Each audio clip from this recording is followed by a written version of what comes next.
by video.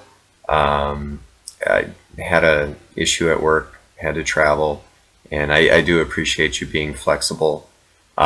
So I have my presentation up on one side of the screen, and I'm videoing this up on the other side of the screen. So you'll see me looking back and forth, but I'm just looking at the slides, and I'll let you know when I switch to the next slide, so that when you're watching this, you can follow along. So I did my presentation on Sunday Fun Day promotion. It's a promotion that Edgewood Golf Course has started last year to promote business and to draw more customers on Sundays. So I'm on the second slide. In 2013, the course saw their attendance on Sundays drop significantly from past years. But they also saw their highest gross income per golfer. So the prices were higher that year. They saw a higher income per golfer, but they weren't drawing as many people as they wanted. And a lot of golf sales, new customers are word of mouth. They don't do a lot of advertising, if any, and that's where they get the most of their referrals, is from new golfers, or from people referring people. So a lack of new golfers, lack of attendance was worrying, although they didn't necessarily see that hit in their income, at least not to a large extent. So in response to this drop in golfers, the course owner created a promotion he called Sunday Fun Day, which golfers who purchase an 18-hole round of golf will get a buy one, get one coupon for drinks. Promotion hasn't been very popular with much of the course staff. A lot of the bartenders have claimed that they see a drop in tips with people that get their free drinks, and it's a little bit of a hassle on the side of those who are checking the golfers in, remembering to give them a coupon, explaining the promotion. That is an area where I work. I do work at the course, so I do have firsthand knowledge of it. But this dislike has been communicated to me from managers, from bartenders, from my coworkers. So it's kind of across the board. So what I wanted to do is take a look and see if really the promotion is helping the course, if it is a problem. Everybody seems to have an idea of whether it's good or bad, but nobody has any kind of numbers to really back it up. So on to the third slide. You can see here I have the last 4 years, and then so far in 2015, just for a reference, the total golfers, total greens fees, which is really just the income from people paying for golf. Then I have total other sales, and this is just on Sundays, but total other sales, so that would be golf balls, shirts, beer, food, anything that's not just paying for the golf. And then I also put gross income per golfer. That's the amount that the course earned per golfer from total greens fees, total other sales on Sundays throughout that whole year, and then in 2015 year to date.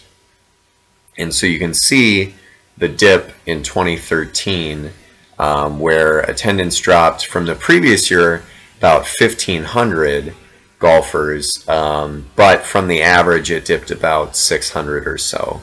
But it was significant, and you can see that although their income didn't drop dramatically, it was a drop from previous years as far as the total greens fees. Other sales were about even, but the greens fees income was down. On to slide 4.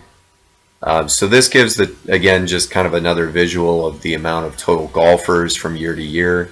You can see again 2013 was a dip, although really it averages out to about 7,000 per year, but there was a dip that year. And you can see in 2014, when this promotion started, the income or the number of golfers did rise. So on to slide 5. Again, this is the greens fee income versus other income, kind of giving you an idea of what it means to lose 600 golfers in 1 year and why it's important to bring those golfers back. Traditionally, the other income has been higher than the greens fees. People spend more than what they golf on in beer and food and shirts and golf balls and things of that nature. Traditionally, I apologize, the bottom of the slide shows 1, 2, 3, 4. That should say 2011 on the left, 2012, 2013, 2014. But you can see that 2014, the year that this promotion was started, the other sales dipped, and greens fees were actually a higher portion. So a lot of people at the course have signaled that that says that we're losing money on giving away these free drinks, and that's where the income is coming out of. We're seeing still the greens fees numbers stay constant, but we're losing money on the other end. And I'm on slide 6 now. Again, gross income per golfer. You can see that this is trending upwards. 2013 was a spike. Rates were raised that year.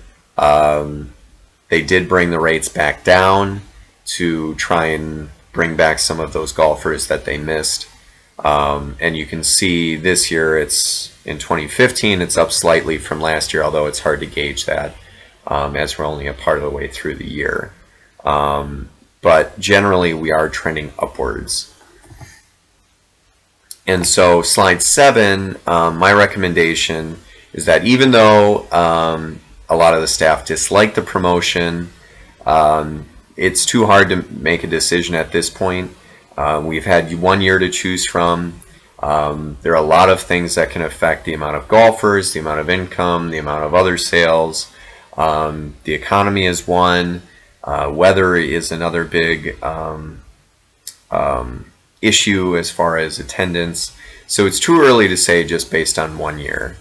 And though the gross income per golfer decreased by nearly 10% from 2014 to this year, the course did have an increase of over 9% in the number of golfers, I should say, from 2013 to 2014.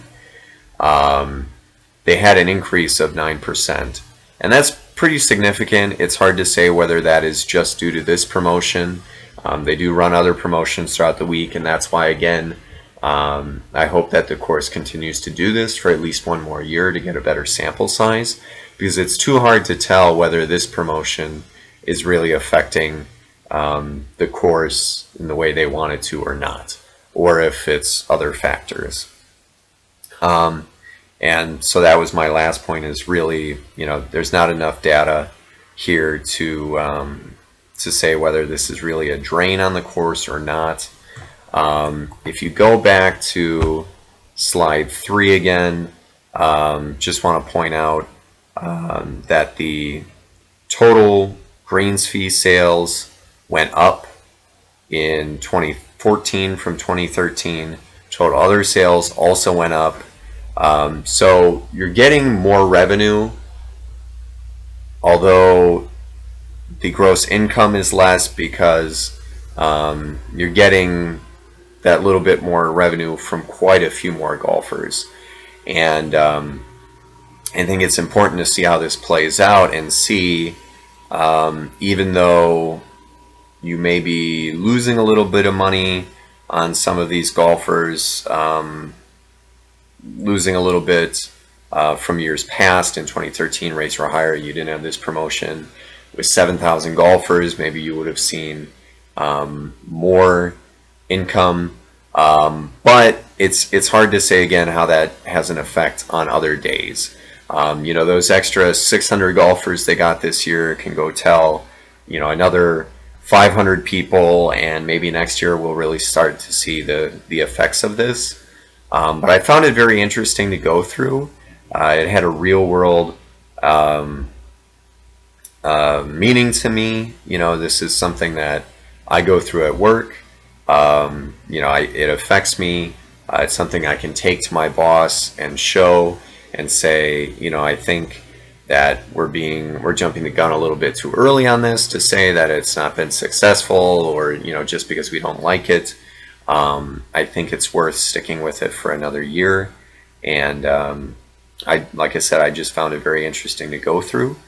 I want to thank you for watching the video, for taking the time to look through my slides, for letting me do this again after the fact and after missing the class, which again I apologize for, out of my control. But I really enjoyed the class and I feel like I learned a lot. And if you have any questions, feel free to let me know. I'm more than happy to go through whatever you would be interested in, and we can go from there. So thank you again. I really appreciate it.